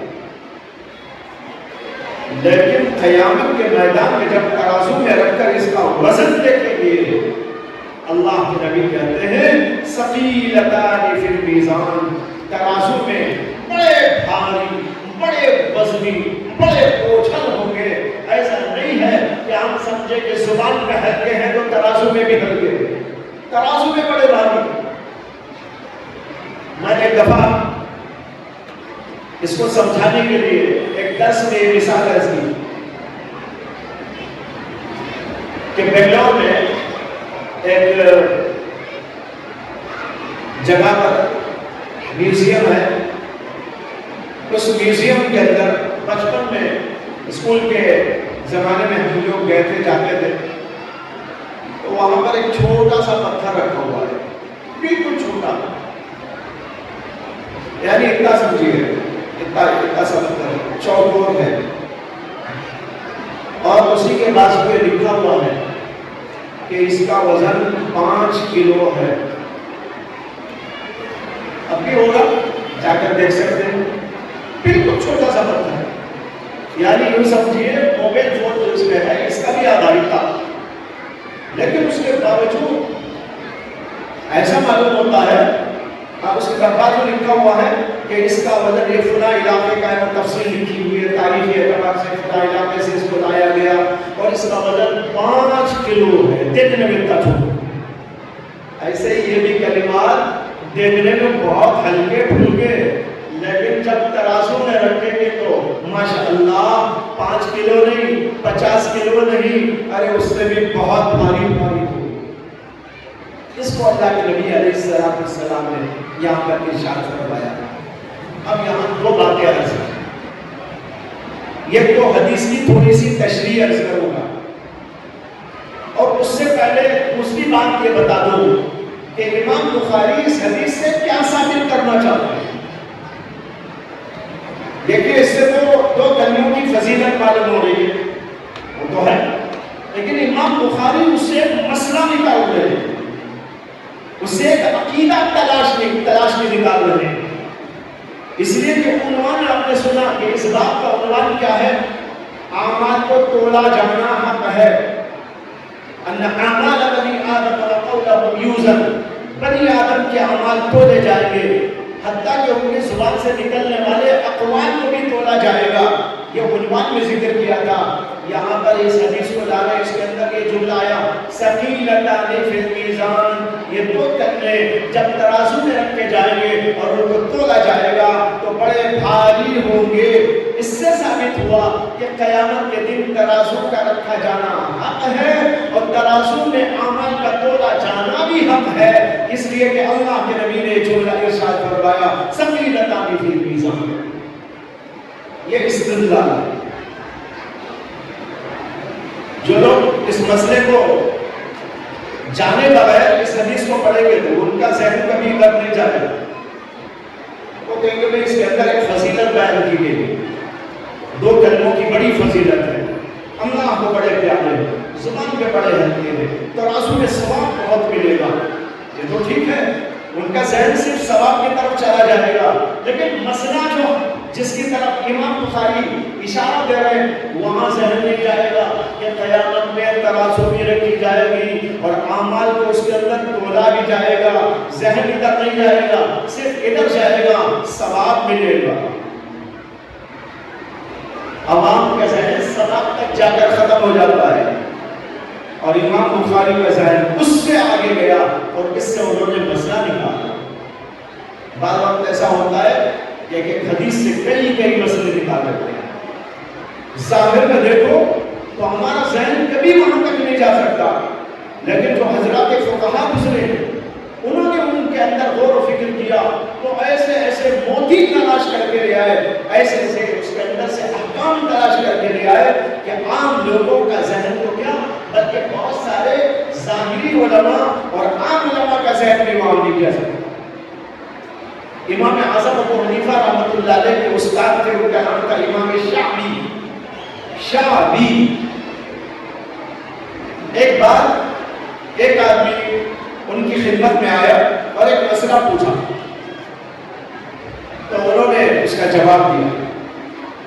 وہ آدمی کہنے لگا کہ حضرت میں ابو حنیفہ کے پاس بھی گیا تھا, ان سے بھی یہ مسئلہ میں نے پوچھا, لیکن انہوں نے تو دوسرا جواب دیا. وہ جواب نہیں دیا جو آپ نے دیا.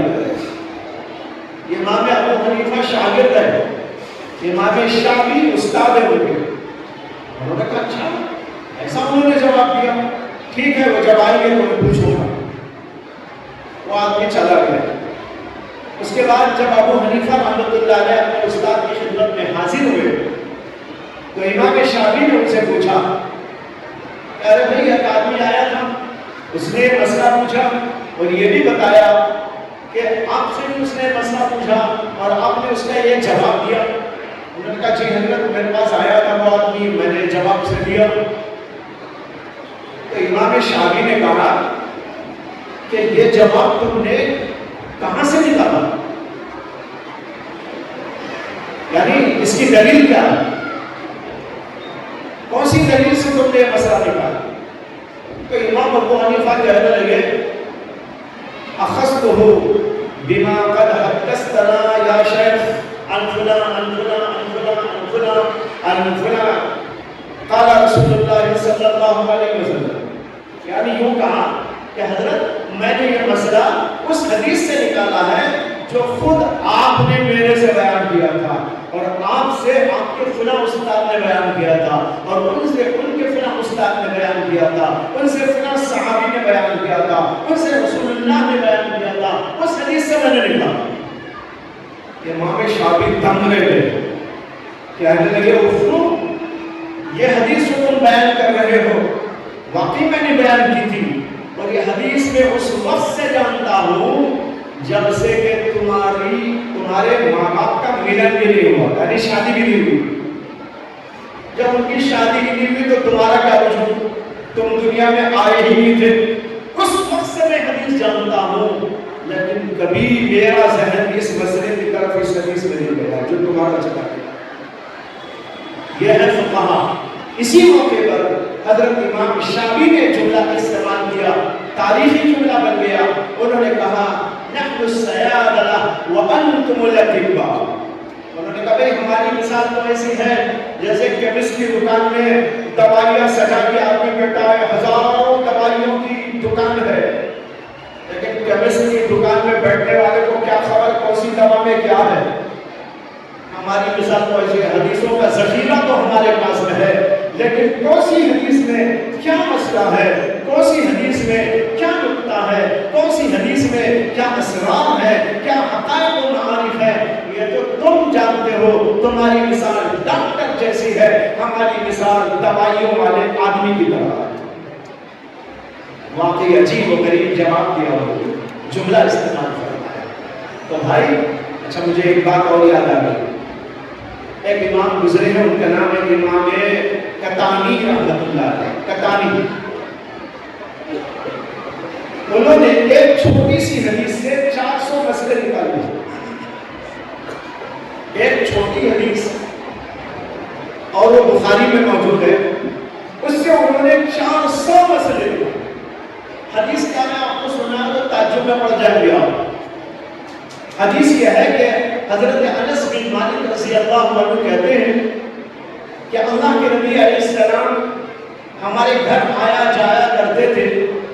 میرا ایک بھائی تھا جس کا نام ابو عمیر تھا, اور اس نے ایک پرندہ جس کا نام نغیر یعنی ببول, وہ پرندہ وہ پال کے رکھا ہوا تھا پچھلے میں. اللہ کے نبی علیہ السلام آتے جاتے تھے, دیکھتے تھے اور اس سے کھیلتے بھی تھے. ایک بار اللہ کے نبی تشریف لائے تو میرے بھائی ابو عمیر کو دیکھا کہ اس کے ہاتھ میں وہ پنجرہ بھی نہیں ہے, وہ نغیر پرندہ بھی نہیں ہے. اللہ کے رسول نے ان سے یوں جملہ استعمال کرتے ہوئے کہا یا ابا عمیر ما فعل النغیر. اتنا سا جملہ, یا ابا عمیر, ارے ابو عمیر تمہارا پرندہ نغیر کیا ہو گیا. اتنے سے جملے سے امام قطانی نے 400 مسئلے نکالے ہیں. ہماری عقل کبھی جا سکتی؟ اللہ.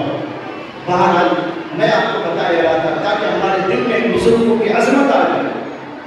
آج بڑے عجیب و غریب قسم کے حالات چل رہے ہیں. کوئی کہتے ہیں بھائی تم ابو حنیفہ کو کیوں مانتے ہیں, تم فلاں کو کیوں مانتے ہیں, ہم تو حدیث موجود ہے, ہم خود دیکھ لیں گے, ہم خود عمل کر لیں گے, بخاری موجود ہے.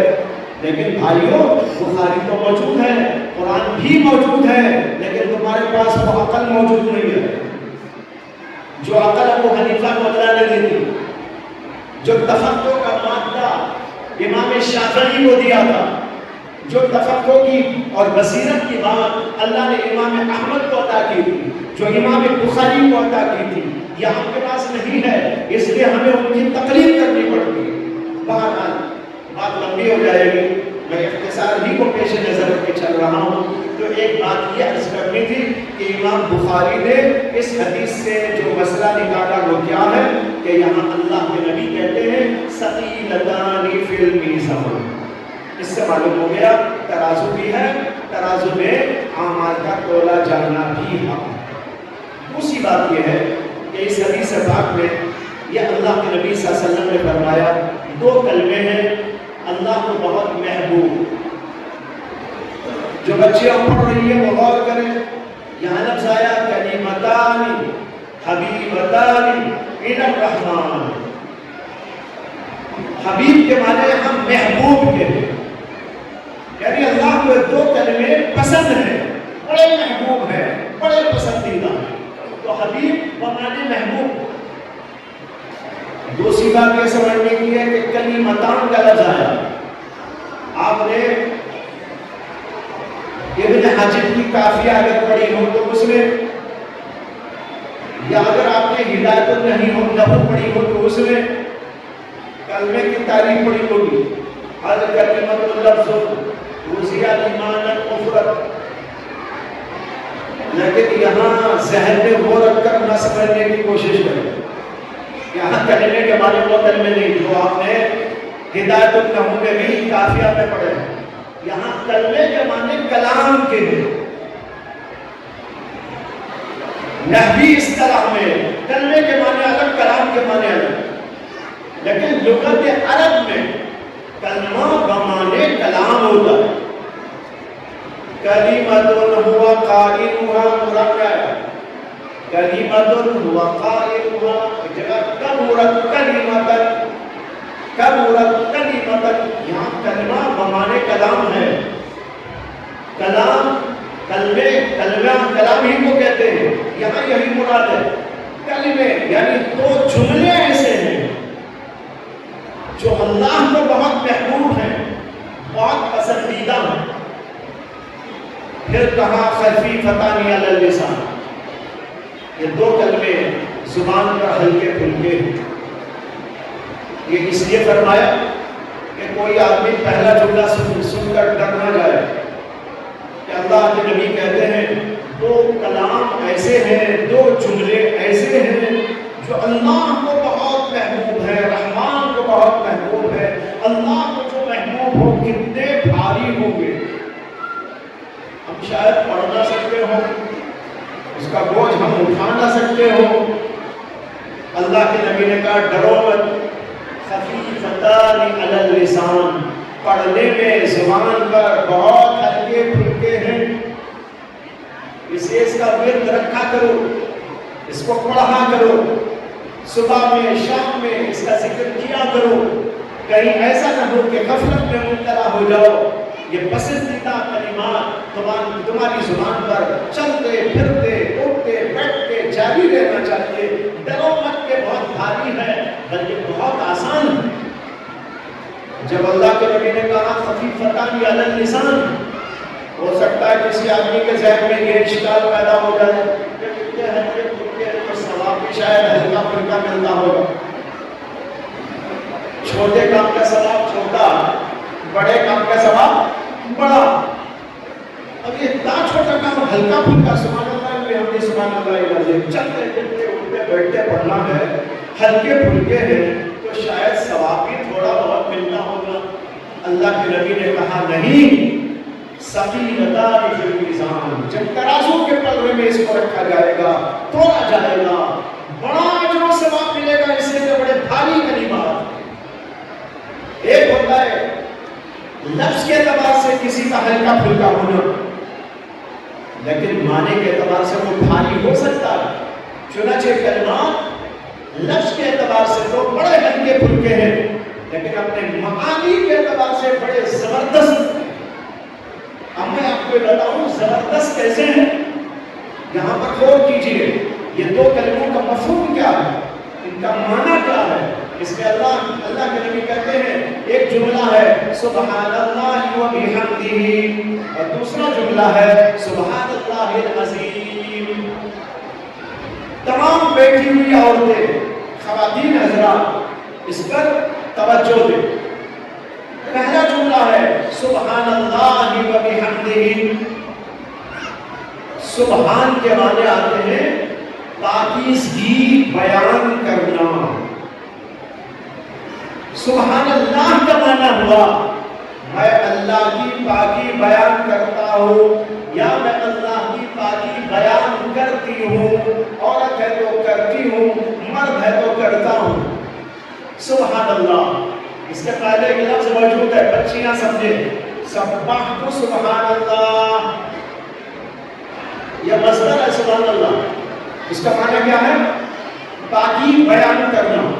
بعض لوگ نام رکھ لیتے ہیں عبد السبحان, پتہ نہیں کہاں سے چلا ہے یہ بیٹا. بھائی عبد السبحان کوئی نام نہیں ہے, یاد رکھو, غلط نام ہے. سبحان نام رکھ سکتا ہے, عبد السبحان نام نہیں رکھ سکتا, اس لیے کہ سبحان اللہ کا کوئی نام نہیں ہے. اس کے معنی تو کیا ہے؟ پاکی بیان کرنا. پاکی بیان کرنا. اب اس کے ساتھ شروع میں لگا دیے عبد, تو اس کے معنی کیا ہوئے؟ عبد السبحان, پاکی بیان کرنے کا بندہ. بھائی رحمان کے بندے بنو, رزاق کے بندے بنو, رحیم کے بندے بنو, علیم کے بندے بنو. یہ تو آپ کر سکتے ہیں. عبد الرحمن, عبد الرحیم, عبد الرزاق, عبداللہ, یہ سب اللہ کے نام ہیں. کوئی اللہ کا ذاتی نام ہے جیسے عبداللہ اللہ, اور کوئی دوسرے جو نام ہے وہ اللہ کے صفاتی نام ہے, اس کے اوپر عبد لگا سکتے ہیں. لیکن سبحان پر عبد لگانے کا کوئی معنی کوئی مطلب نہیں ہے, اس لیے کہ وہ اللہ کا نام ہی نہیں ہے. تو اب آپ سمجھ گئے سبحان کے معنی کیا؟ پاکی بیان کرنا. اس کے شروع میں لفظ ہوگا جو محذوف ہے, سبحت سبحان اللہ, میں اللہ کی پاکی بیان کرتا ہوں. اللہ کی پاکی بیان کرنا. پاکی بیان کرنے کا معنی سمجھیے کیا ہے؟ پاکی بیان کرنے کا معنی ہے میں اللہ کو تمام عیبوں سے منزہ کہتا ہوں. اللہ میں کوئی عیب نہیں, اللہ میں کوئی کھوٹ نہیں, اللہ بے عیب ذات ہے. اللہ کو کمال ہی کمال رکھنے والی ذات ہے, اس کے اندر کسی قسم کا کوئی عیب موجود نہیں ہے. اس لیے میں اللہ کی پاکی بیان کرتا ہوں, وہ بے عیب ذات. یہ ہوا سبحان اللہ کا معنی. وہ بھی حقی ہی اس کے ساتھ جڑا ہوا ہے. وہ حالیہ بھی ہو سکتا ہے. بچیاں سمجھیں گی اسے, اس حال میں کہ میں اللہ کی حمد کے ساتھ اس کی تسبیح اور پاکی کو ملاتا ہوں یا ملاتی ہوں. حمد کے معنی ہے تعریف کرنا, اور تعریف کرنے کا مطلب ہوتا ہے کسی کے کمال کو دیکھ کر اس کی تعریف کی جاتی ہے. مثلا آپ نے دیکھا ماشاءاللہ کیا اچھا ہے, کیا خوبصورت ہے, کیا بہترین ہے, کیسا اچھا عالم ہے, اس کا حافظہ کتنا قوی ہے, فلاں اور فلاں اس کے اندر کمال موجود ہے. وہ دیکھ کر جب تعریف کرتے ہیں تو اس کو کہتے ہیں عربی میں حمد. اللہ کی پاکی بیان کرنے کے ساتھ اللہ کی حمد کرنے کا مطلب ہوا کہ اللہ میں تمام کمالات موجود ہیں.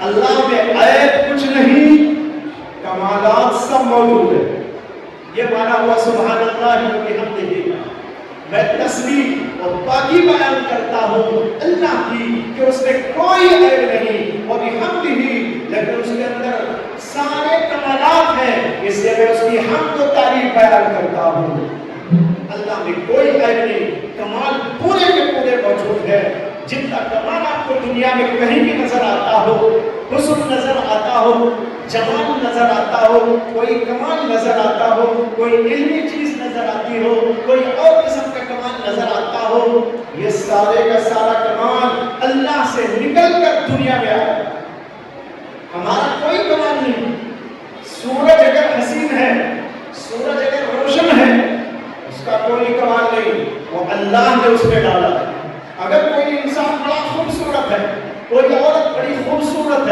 اسے ناز نہیں کرنا چاہیے میں خوبصورت ہوں. ارے تیرے اندر کیا ہے؟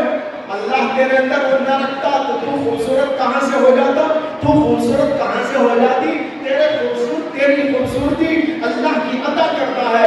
اصل خوبصورتی تو اللہ کے اندر ہے. وہاں سے ٹپک کے یہاں ذرا سا آ گیا.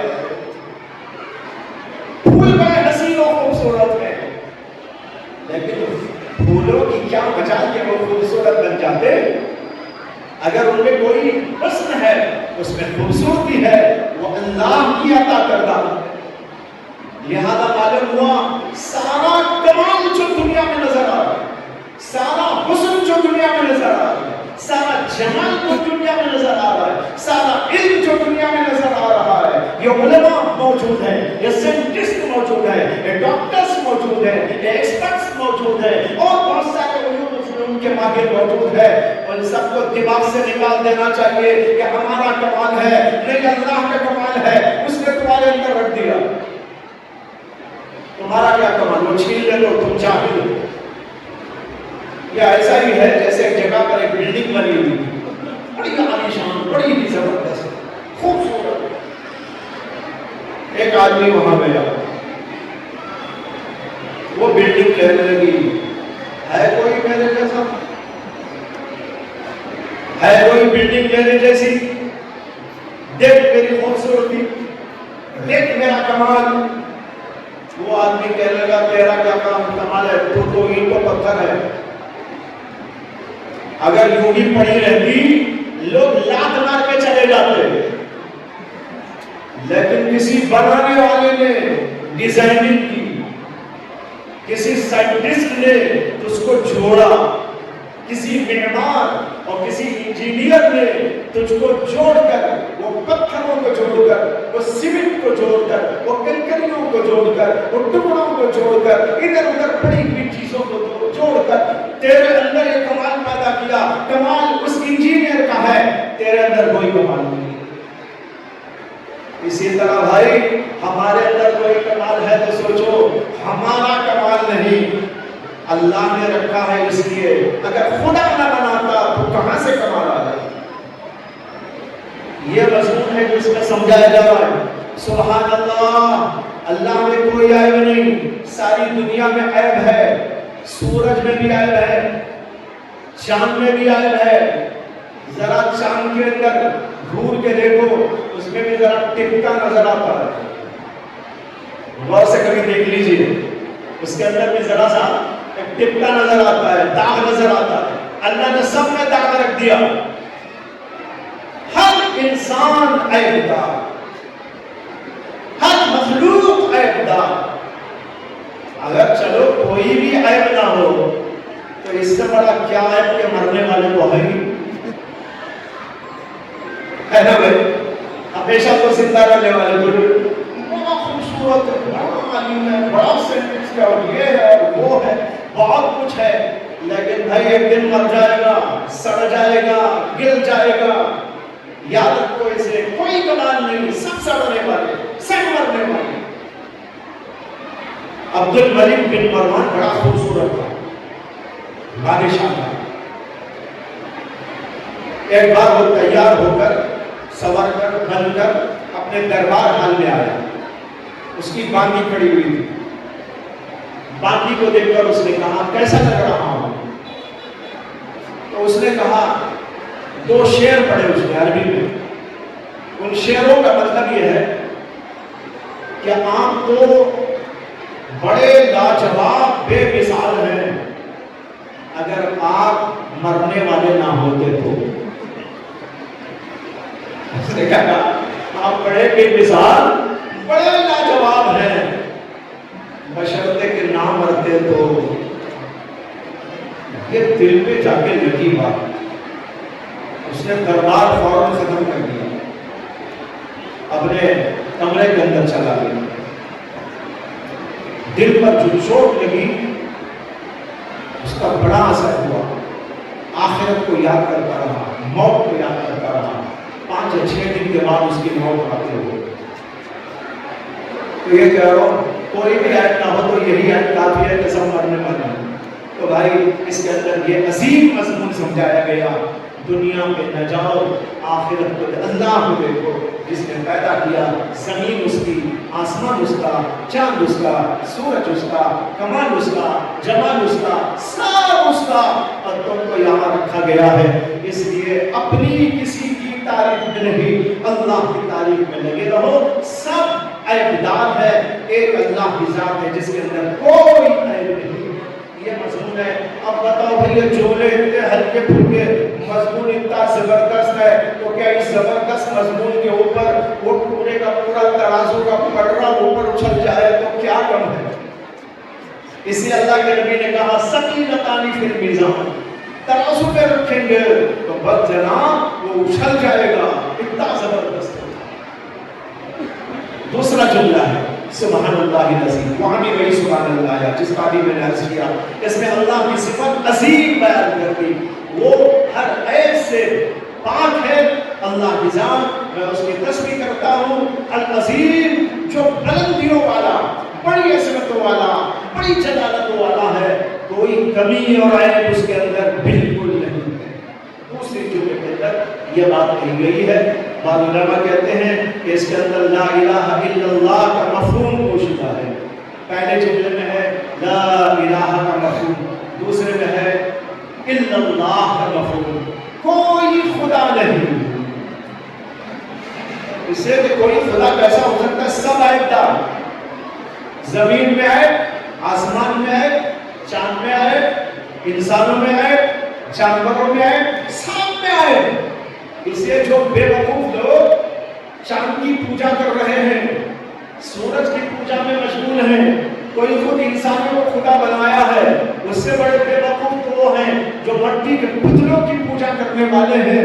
ان سب کا رد ہو گیا، لا الہ، کوئی معبود نہیں ہے، سب کے اندر عیب ہے، الا اللہ، سوائے اللہ کے، وہی باکمال ہے۔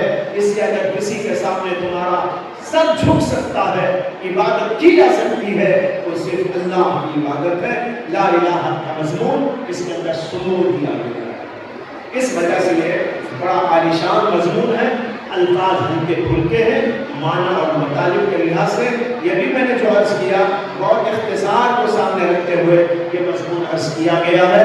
اس لیے بھائیوں اس کو ذہن میں لے جاؤ، ایک بات تو یہ لے جاؤ، ہمارے اعمال کو تولا جائے گا، ہماری زبان سے نکلنے والے اقوال کو تولا جائے گا۔ بے خبر ہو کے زندگی نہ گزارو، اپنے گھر میں رہتے ہوئے، باہر نکلتے ہوئے، جاتے اور آتے ہوئے، کمائی کرتے ہوئے، اپنے دکانوں مکانوں میں جاتے آتے ہوئے، ہر جگہ پر اس کا تصور ہو، میرے اعمال ریکارڈ کیے جا رہے ہیں، اس کا نام عمل تیار کیا جا رہا ہے، قیامت کے دن اعمال کو تولا جائے گا، جزا و سزا کے فیصلے سنائے جائیں گے۔ اس لیے مجھے اپنے اعمال کو درست رکھنا ہے، غلطیاں نہیں کرنا ہے، بےہودگیاں نہیں کرنا ہے، شرارتیں نہیں کرنا ہے، گناہ نہیں کرنا ہے، بڑے اچھے اعمال کرنا ہے، میری زبان ذاکر ہو، میری زبان پر اللہ کے جو ہے نیک کلمات ہو یا لوگوں کے لیے اچھے کلمات ہو، کوئی برائی نہ ہو۔ ایسا ہم کو یہاں سے سبق لے کے جانا چاہیے، اور دوسرا سبق یہ لے کے جانا چاہیے کہ ہم اللہ والے بن جائیں، مخلوق کے پیچھے نہ لگیں۔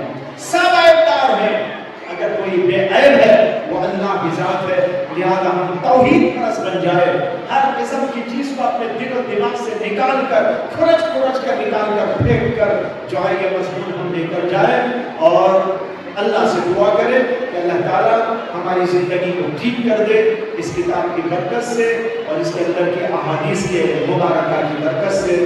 وآخر دعوانا الحمدللہ رب العالمین۔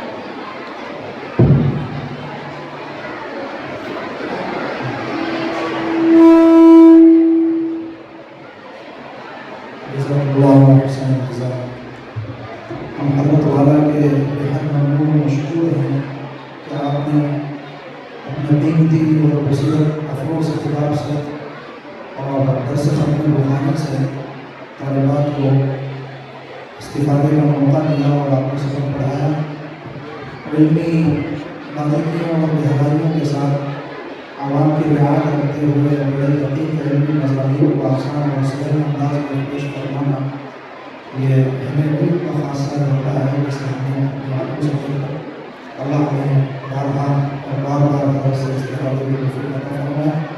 بڑی ادب کے ساتھ حضرت سے گزارش کرتے ہیں کہ اپنی مستقبل دعاؤں سے اس مجلس کا افتتاح کریں۔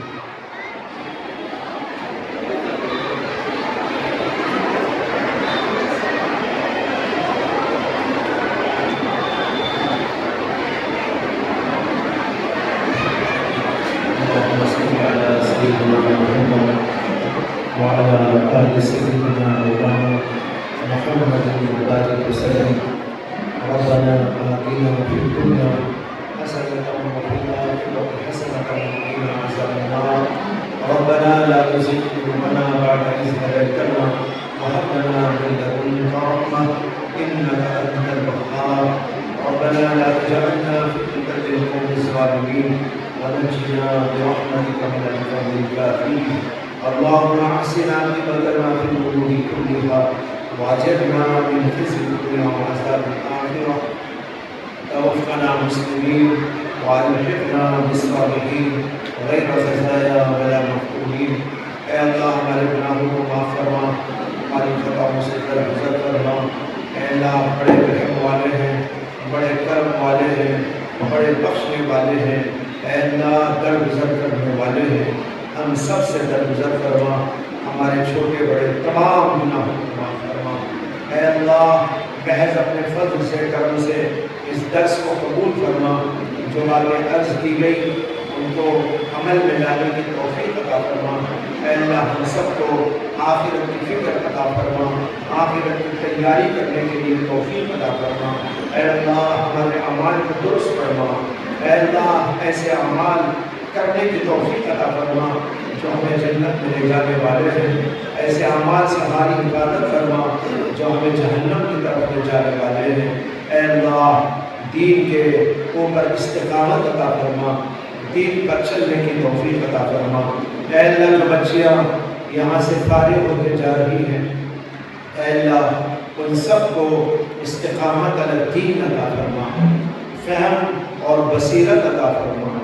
احادیث کا یہ علم ان حضرات کے لیے باعث برکت بنا۔ اے اللہ ان کی زندگیوں میں سکون عطا فرما، راحت عطا فرما، چین عطا فرما، صحت اور عافیت کی زندگی عطا فرما، اس کے ساتھ دینی خدمت کے مواقع عطا فرما، دین پر عمل کی توفیق عطا فرما۔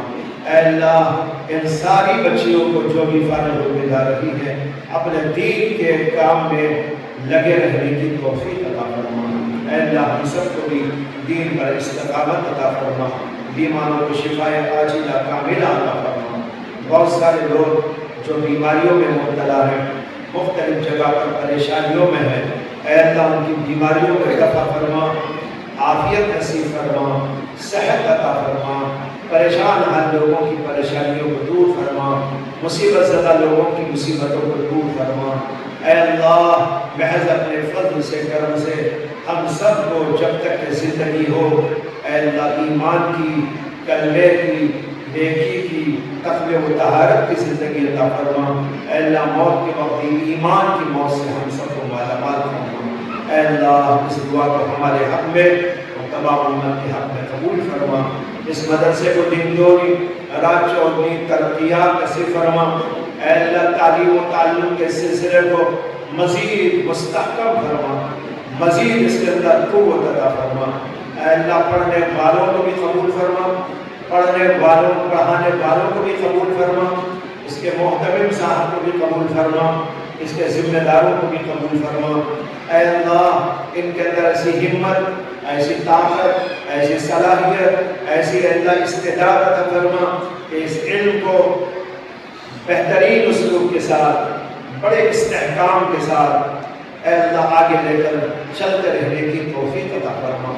اے اللہ ظاہری طور پر بھی، باطنی طور پر بھی، علمی اعتبار سے بھی اور جو ہے عمارتی اعتبار سے بھی، ہر اعتبار سے اس مدرسے کو ترقی عطا فرما، مدرسے کی حفاظت فرما، مدرسے کے نظام کی حفاظت فرما، ہر قسم کی آفات بلیات سے حفاظت فرما، شر پسندوں کے شر سے محفوظ فرما، حاسدین کے حسد سے حفاظت فرما، تمام مدارس کی حفاظت فرما، تمام علماء کی حفاظت فرما، تمام ائمہ کرام کی حفاظت فرما، اور تمام طلباء کرام کی حفاظت فرما۔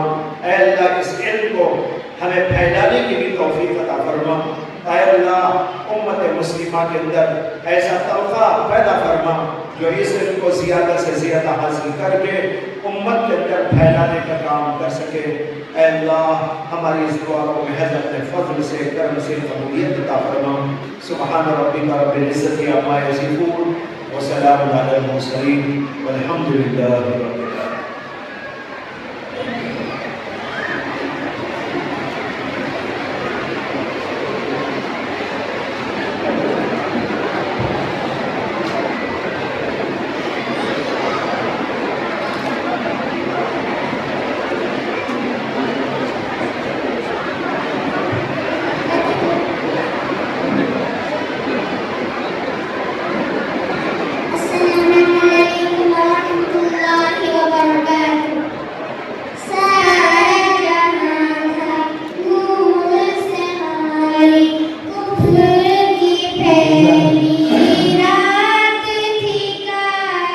طالبات سے گزارش ہے کہ ہم جائیں، حضرت والا سے بیعت ہونا چاہتی ہیں اور حضرت والا کی سلسلہ تصوف سے اپنے آپ کو مستفید کرنا چاہتی ہیں۔ حضرت سے ابھی اجازت لے لی اور الحمدللہ حضرت کی طرف سے اجازت مل چکی ہے۔ خواتین میں سے جو بھی خواتین معلمات، عالمات، فارغات وغیرہ اور مرد احباب میں سے جو حضرت سے بیعت ہونا چاہتے ہیں، کلمات بیعت حضرت کی جانب سے پڑھائے جائیں گے، بیعت کے ارادے سے پڑھ لیں، اور جو کسی اور سے پہلے سے بیعت ہیں یا بعد میں کسی اور وجہ سے تھوڑی تاخیر پر کچھ ارادہ ہے، وہ بھی کلمات بیعت کو توبہ کی نیت سے پڑھ لیں انشاءاللہ۔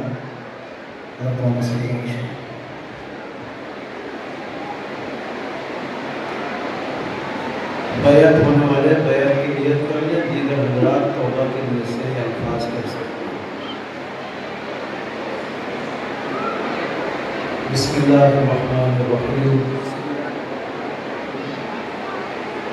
اے اللہ ہم توبہ کرتے ہیں تمام قسم کے گناہوں سے، شرکیہ باتوں سے، کفریہ باتوں سے، غیبت کرنے سے، چغلی کھانے سے، کسی کو بے عزت کرنے سے، نمازوں کو ترک کرنے سے، احکام الہیہ کی مخالفت کرنے سے، اور تمام قسم کے چھوٹے بڑے گناہوں سے۔